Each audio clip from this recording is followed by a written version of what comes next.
거 있잖아요. 이렇게 도미노가 이렇게 있는데 윤석열 도미노가 이렇게 여기 껴 있으니까 이거 빼면 와르르 무너질 것 같아가지고 조선하고 중앙론조 보면은 그런 느낌을 받게 되잖아요. 그러니까 이거 잘못 뺐다가는 와르르 무너질 수 있으니까 어떤 방식으로든 이걸 잘 지켜주는 방법으로 가야 되겠다. 이 정도 스탠스가 아닌가 하는 생각도 문득 두고 드네요. 보십시오. 계속 지켜주지 않을 겁니다. 그래요. 우리나라에서 제일 잘 배신하는 게 신문이라는 사실을 모르는구나. 하여튼 동아일보 그러면은 구체적인 어떤 사안들마다 어떤 그 보도 어떤 윤 대통령의 발언이 있었고 보도가 있는지 한번 저희가 비교해 드리겠습니다. 일면 비교하다 보니까 시간이 많이 지났다. 자, 동아일보 3면 보여 주십시오. 자, 윤 대통령이 도이치모터스 주가 조작 사건과 관련해서 전 정부서 치열하게 수사했다. 검찰은 4년간 서면 조사 한 번. 이 제목에도 딱 보이잖아. 요 조선하고 중앙은 치열하게 수사만 제목으로 쫙 뽑는 보도 태도를 유지했다면 동아일보는 저 뒤에다가 검은 4년간 서면 조사 한 번. 이걸 갖다가 붙여놓은 거예요. 근데 그 얘기 하기 전에 예. 제가 짧게 그 밑에 있는 보도 있잖아요. 안에 현명하지 못한 처신사과, 그다음에 신년대단 박절치 못해 이런 얘기를 했는데, 그러니까 김건희 여사에 대한 언급이 크게 나누면 두 가지가 있었던 거지 않습니까? 네, 사과 맞아요. 부분이 있었던 것이고 네. 이 특검 부분이 있었던 것인데 사과 부분에 대해서 사과의 형식에 대한 보도야 평가가 몇 개 있어서 그거를 짧게만 말씀드릴게요. 동아일보의 저 보도는 이 사과 제안에 현명치 못한 처신으로 국민들께 걱정 끼쳐드린 부분에 대해서 사과를 드리고 있습니다. 라고 한 얘기에 대해서 법조계와 정치권에서는 형사사법 전문가 출신인 윤 대통령이 현명하지 못한 처신이라는 윤리적 수사를 사용한 거에 주목하고 있다. 이렇게 평가를 하고 있어요. 맞아요. 그러면서 이 진솔한 사과를 통해서 국민 정서를 달래면서도 검찰 수사나 형사 책임의 영역으로 전선이 확대되는 것은 최소화하려는 의도로 읽힌다고 평가했다. 그러면서 법조계 관계자가 이렇게 얘기했대요. 현행 청탁금지법상 대통령 등 공직자 배우자의 1회 100만 원 이상 금품 수수 행위를 직접 처벌하는 조항이 없다면서 김 여사의 윤리 도덕적 책임을 인정하는 선에서 디올백 논란을 매듭지으려 할 수도 있어 보인다. 이렇게 얘기했고, 있어 보인다가 아니라 그냥 그렇게 될 것 같아. 그렇죠. 경향신문도 사실은 비슷한 평가를 하면서 네. 이 김 여사의 명품 가방 수수를 잘못된 행동이나 위법한 행동이 아니라 현명하지 못한 처신으로 이해하고 있음을 보여준 것이다. 윤 대통령은 지난 2월 KBS와 신년대담을 하면서 박절하게 끊지 못했다고 말한 바 있다. 사실 이 얘기가 그때 그 얘기다. 이렇게 평가하는 맞아요. 대목이 있다는 걸 짧게 말씀드릴게요. 우리나라 법조인 특히 검사들은 법꾸라지가 되는 법을 제일 빨리 터득하고 제일 잘 되나 봐. 우리가 그런 생각을 하게 돼요. 정치 영역과 사법의 영역을 우리가 굳이 분리해서 말씀을 안 드려도 무슨 의미인지는 먼저 아실 것 같고요. 위법한지 아닌지는 윤 대통령이 판단하는 게 아니지. 근데 그렇죠. 미리 방어막을 치고 있다 이런 뜻이잖아요. 어제 거의 그런 모드였습니다. 네. 이 특검 대해서도 특검에 대해서도 그랬다는 거예요 지금. 맞아요. 네. 자, 도이치모터스 특검과 관련해서 윤 대통령이 도이친이 하는 이런 사건에 대한 특검 문제도 지난 정부 한 2년 반 정도 사실상 저를 타깃으로 검찰에서 특수부까지 동원해 정말 치열하게 수사했다. 특검은 검경 공수처 같은 기관의 수사나 봐주기가 부실 의혹이 있을 때 하는 것이다. 할 만큼 해놓고 또 하자는 것은 특검의 본질이나 제도 취지와는 맞지 않은 정치 공세, 정치 행위다. 이렇게 얘기했는데 동아일보 3면 기사를 보면 아니야, 아닐 수도 있어. 그거 아니거든 하는 대목이 나와요. 그렇죠. 여기 보면 3면 기사 보여주세요. 네. 네. 여기 보면 네. 당시 서울중앙지검장으로 이 사건을 지휘했던 이성윤 더불어민주당 당선인이 총선을 앞두고 출간한 저서에서 피가 거꾸로 솟는다. 김 여사 수사 당시 검찰총장이 윤석열이었다는 점에 주목해야 한다고 반박했을 만큼 시각차는 첨예하다. 이 사건을 수사 중인 서울중앙지검 반부패 2부 괄호 열고 부장검사 최재훈 괄호 닫고 반부패 2부는 김 여사 대면 조사가 꼭 필요하다는 입장인 것으로 전해져 수사 양상에 따라 용산과 검찰의 충돌을 점치는 이도 있다.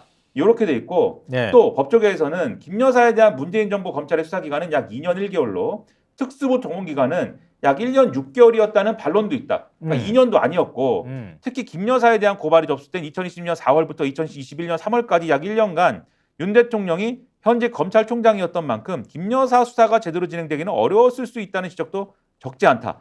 검찰 내 윤석열 사단의 암묵적 견제 역시 만만치 않았다는 뜻으로 풀이된다. 이렇게 돼 있습니다. 네. 현 정부 들어 2년간 김 여사에 대한 수사가 별다른 진전 없이 답보 상태라는 점도 윤 대통령에게는 불리한 지점이다. 검찰은 2022년 12월 권오수 전 도이치모터스 회장 등을 구속 기소하면서 김 여사는 기소하지 않았고 김 여사에 대한 조사는 한 차례 서면 조사에 그쳤다. 그리고 검찰은 2022년 12월 이른바 김건희 엑셀 파일을 작성하는 데 관여한 전직 투자자문사 임원을 구속 기소해서 지난해 10월 1심에서 유죄를 선고받았는데 네. 그러나 김 여사에 대한 수사는 현 정부 들어 2년간 별다른 진전이 없는 상태다. 검찰은 1심에서 징역 2년에 집행유예 3년을 선고받은 권 전 회장의 항소심 선고 이후 김 여사에 대한 처분을 마무리하겠다는 방침을 고수해왔다. 그러니까 지금까지 수사를 안 한 거잖아요. 그쵸. 윤석열 정권 안 했는데- 들어서도. 아니 그러니까 문재인 정권 탓을 자꾸 하는데 자기가 들어오고 난 다음에 자기가 수사하면 되잖아. 검찰은 하고. 검찰은 김 여사에 대한 대면 조사가 꼭 필요하다는 입장으로 전해졌는데 네. 김 여사 조사 문제를 두고 대통령실과 검찰이 갈등을 빚고 있다는 얘기까지 흘러나오면서 지난해 말 올 초에는 송경호 서울중앙지검장의 경질설까지도 불거지기도 했다. 그렇죠. 여러 차례 우리가 말씀드렸잖아요. 특히 이원석 검찰총장이 김 여사 명품백 수수 의혹에 대해 신속 엄정 수사를 지시하면서 검찰이 명품백 사건과 도이치모터스 사건을 동시에 조사할 수 있다는 관측도 나온다. 즉 윤석열 대통령 뻔히 아는 거 아닙니까 지금? 검찰 이런 상황. 자기가 그 누구보다 잘 아는 당사자잖아. 검찰 이런 상황이고 검찰이 조사를 하고 싶어하고 특히 도이치모터스 주가 조작 사건 종결하고 싶어하는데 어떤 형태로든 간에 그거를 지금 민정수석을 세워가지고 뭘 막고 뭘 어떻게 하고 이런 것들에 의심을 사고 있다는 거 뻔히 알면서 특검의 필요성은 수사가 미진할 때 하는 것입니다. 근데 2년간 탈탈 나를 털었습니다. 라고 얘기하는 게 무슨 이 근거가 되냐는 거예요. 그리고 어제 질문기에 못 받은 MBC가 팩트 체크도 좀 했습니다. 아 그래요? 과연 역대 특검이 합의가 된 게 수사가 미진했을 경우에 대해서만 합의가 됐느냐. 아니야. 그런 것도 아닙니다. 그러니까 말이에요. 네. 그러니까 이 말이 하나도 안 맞는다. 한겨레도 비슷한 평가를 합니다. 한겨레 네. 사면 얘기하는 거죠. 그건 네. 제가 말씀드릴게요. 제가 목 상태가 별로 안 좋으니까 김민하 평론가가 네, 제가 열심히 하려고. 하이톤으로 제가 좀. 맞습니다. 자, 문정부 2년 반 치열하게 수사, 김여사 특검 아전인수 반박 이런 제목의 기사인데요. 수사팀 사정을 잘 아는 검찰 관계자는 윤 대통령의 발언을 두고 대부분 사실이 아니다라고 반박했다고 합니다. 그는 윤 대통령이 검찰총장으로 재임하고 있어 내부에서 윗선 눈치도 봐야 돼 사건 진행이 굉장히 힘들었던 것으로 안다며 대통령 선거도 임박한 상황이라 본격적으로 수사에 들어가지 못했다고 말했답니다. 윤 대통령은 2021년 3월 검찰총장에서 사퇴한 뒤에 정치 참여 행보에 나서며 국민의힘 유력 대선 주자로 떠올랐다는 사실 아마 많은 분들 아실 겁니다. 또 김 여사 또한 당시 수사에 협조하지 않았다고 하는데요. 이 관계자는 김 여사를 불렀지만 본인이 나오지 않은 것으로 안다고 말을 했습니다. 결국 김 여사 조사는 한 차례 서면 조사로 가름이 됐고요. 수사팀이 김 여사 무혐의 처분을 내리는 방안을 검토했다는 일각의 주장에 대해선 종결하자는 의견은 없었다 이렇게 반박까지 했다고 합니다. 지금 아까 최재형 부장검사 얘기했잖아요. 서울중앙지검 반부패 수사 2부가 현재까지도 결론을 지금 김 여사에 대한 결론 내리지 않고 있는데 지금 소환 조사 불가피하다고 수사팀에서 생각하고 있다는 거잖아요. 소환 조사를 해야 무슨 끝을 낼 거 아닙니까 이거를 어떤 방향으로든지. 이건 나중에 가가지고 지들한테 책임이 갈 거기 때문에 그렇게 되는 그렇죠. 거거든. 수사 종결했다가 이거 나중에 묻으면 다음 정권 때 이거 다시 파거든. 그러면 그 사람 그 검사들 탄핵시켜야 돼. 그리고 여기 나오는 것처럼 묻더라도 조사를 하고 묻어야 될 거 아니에요. 검찰 입장에서는. 그렇지. 가장 기본 수사 절차잖아요. 그렇죠. 형사사법 절차를 안 지키고 그냥 여기서 끝내고 묻어버려.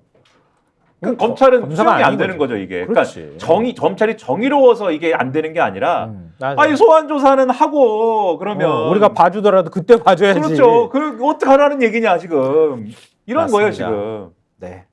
자 여기까지 지금 시간이 많지 않으니까 뒤에 갈 길이 멀어서 구말리라서 자 동아일보 5면 보여주십시오. 윤 대통령이 경제 문제에 대해서 어떤 언급을 했는지 그거에 대해서 이렇게 돼 있는데요. 장바구니 물가 몇백억 들이면 잡아 5만 달러도 꿈 아니다. 근데 난 저거 발언하는 거 보면서 깜짝 놀랐어. 집권 초기부터 그렇게 물가 관리 열심히 잘했다며. 이렇게 많은 물가 오른 거 그러면 뭐라고 설명할 거야? 몇백억 들이면 잡는 거를 왜 이러고 있습니까 그러면? 그러니까 그러면서 이렇게 얘기한 거예요. 뒤에 이제 세부 내용에 대한 반박은 김민하 평론가가 해주시고요. 기자회견에서 윤 대통령이 장바구니 물가는 저희가 큰 돈을 안 써도 몇백억 원 정도만 투입해 할인 지원을 하고 수입형 할당관세를 잘 운영하면 잡을 수 있다. 진짜 확 내가 읽으면서 또 열받네 정말.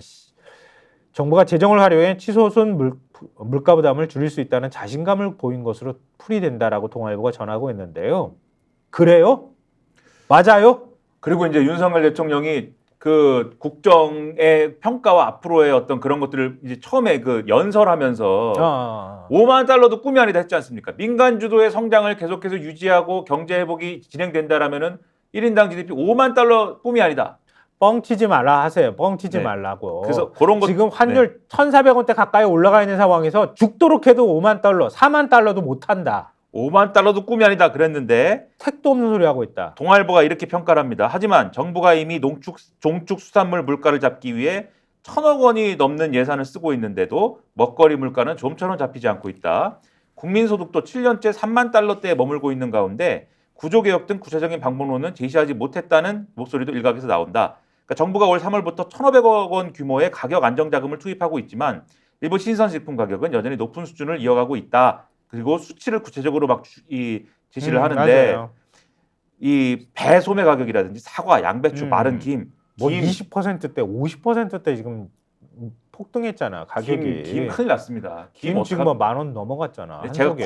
과일 포기했고 김은 어떻게 해야 됩니까? 김에 대해서 애들한테 김 싸주기도 어려운 상황이 됐어요. 김밥은 어떻게 합니까 지금? 그리고 여기에 대해서 석병훈 이화여대 경제학과 교수가 이렇게 얘기해요. 그러게. 정부의 할인 지원은 실제로 가격을 떨어뜨리는 것이 아니라 착시 효과에 가깝다. 기후 요인으로 인한 농산물 생산량 급감에 대한 대책이 지금 필요한 상황이다. 이거에 대해서는 말씀이 없는 거고 마냥 재정을 투입하기도 여의치 않다. 기획재정부가 발표한 재정동향에 따르면 올 들어 3월까지 쌓인 나라 살림 적자가 75조 3천억 원인데 이게 1분기 기준으로 사상 최대이고 올 들어 석 달 만에 올해 정부 전망치의 82%에 달하는 규모에 이미 도달한 거다. 석 달 만에 정부 전망치의 82% 적자 규모가 벌써 차버린 거예요. 스픽스는 말하는 언론입니다. 대세는 유튜브, 그중에서 스픽스. 좋아요, 댓글, 구독, 알림 설정. 여러분이 저희를 사랑해 주시고 우리가 여러분을 사랑하는 4가지 방법입니다.